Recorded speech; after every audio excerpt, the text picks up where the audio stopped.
تبارك الذي نزل الفرقان على عبده ليكون للعالمين نذيرا.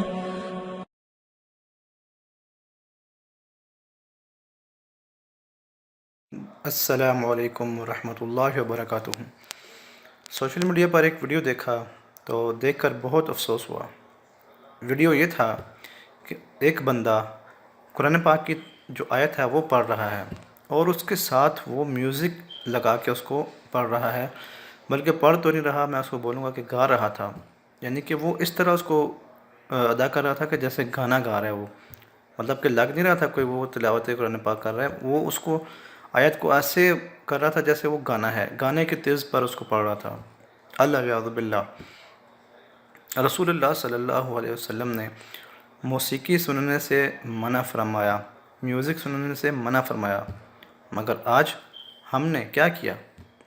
ہم نے میوزک کو قرآن پاک کی آیتوں کے ساتھ لگا دیا، ہم نے میوزک کو نعتوں کے ساتھ لگا دیا.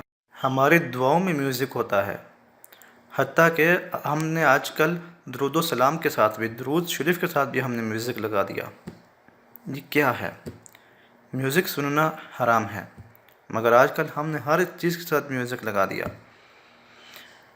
پیارے بھائیوں اور بہنوں، اگر آپ ایسا کوئی ویڈیو دیکھیں جس میں قرآن پاک کی آیت کے ساتھ یا نعت کے ساتھ یا درود پاک کے ساتھ میوزک ہو تو اس کو نہ دیکھیں، نہ اس کو شیئر بھی نہ کریں.